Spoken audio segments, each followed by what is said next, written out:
Mendoza, public open media workout. How do you feel?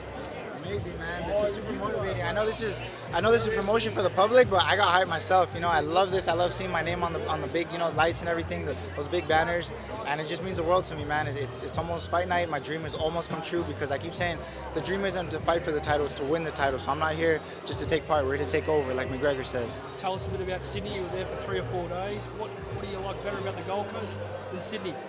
Sydney, man, I hear some people talking negative about it out here, but I loved it. You know, it's just different. You know, it's more, suburby city, a little more packed, tons of people and stuff. But man, what's to hate about this? The Gold Coast reminds me of almost like Miami back in the States. Just beautiful, architecture, the beaches, obviously, the women, everything. There's nothing to complain about out here, man. I like the chill vibes about the city. Brian, in 2019, you posted a photo on your Instagram of the Pacquiao and Broner banner, and you said, "I'm going to grind till I see my name up there." What does it mean to you to see your name up there on that banner today? The world, man. It means the world. It means everything. You always work hard, and it's just kind of working hard blindly, because you don't know when you're going to get these opportunities, and that's why these last few fights you've seen me, I know it's all or nothing, and that's why you see me really just lay it all out there, go out on my shield type of guy, it's kill or be killed, and that's the mindset I go in there with, man. So seeing this, man, it's a dream come true. You've got some heavy hands. It's very evident, especially with your last fight against Fundora. How do you think Tim's going to be able to deal with your heavy shots come Sunday? That's what we're going to have to find out. There's a lot of questions to be answered. He's been put down by other guys or hurt anyway, and we're going to find out. I know I have some bombs, but I'm not in there looking for one shot. If it takes all 12, of all-out war and everything, but the point is it's going to be explosive, and I'm coming out with my hand raised. Do you think, Brian, because he had his last fight, he blasted the guy out in 1 round, are you going to be better suited if this fight goes down the stretch? Man, there's levels to this. There's I'm just on it, like no disrespect or anything, but I'm at a different level, and I think Tim knows that as well. I can see that he's very focused for this fight and everything, but there's no 70 seconds, and if he does, he might run into something he doesn't like. How are you going to be different, mate? You said you're different to anything he's faced before. How are you different? There's a few things I bring to the table I just feel like he hasn't seen before.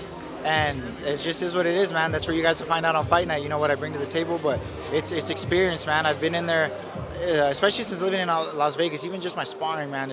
The level is you wouldn't believe. Just every day you walk in a random world champion or Olympian or, whatever undefeated prospect is there to spar and work and stuff. So I'm learning every day like crazy. I have so much knowledge around me and the work ethic, too, that I've built up, man. There's a lot.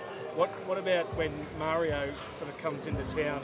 What sort of boost does that give you? And what does it mean to you for a friend like that to fly halfway around the world? It's everything, man. That's one of my best friends, and he just won a world title, and like I say, perfect performance, man. It just blew us all away. And no, just super excited. And he's one of my best friends, So for him to win a world title, and he's like, all right, I could be anywhere in the world. I'm coming to Australia to see my friend. Not that he's been complaining. He loves it out here, but still, just the fact that he did it for me, he could have been anywhere. And it means the world to me, man, that support and just that much more of a boost in there. Do you think Tim's feeling the pressure of being champion in this fight? We're going to find out, he's very nonchalant about a lot of stuff, but that's the thing, man. These are all kind of questions we got to find out in there. Everybody can talk and, have a poker face and do all this, but on fight night, they call it, the circle of truth, that's where everything comes out. Whoever was lying, whoever wasn't working, whoever was whatever, it all gets exposed on fight night. So that's when we're going to find out, and I plan to find out. What are your thoughts of his manager talking about Crawford and Canelo? What's next? Man, when I went to fight Rosario, it was the same thing. They were like, oh, this is the best we could get. This is the opponent we got on 10 days notice. He's not going to be ready. Okay, blew him out of the water. And then Fundora, they were posting up on the Showtime stuff. They were posting up him versus Charlo already, as I was in the build-up for my fight. So I'm used to it, man. Everybody says he was going to kill me.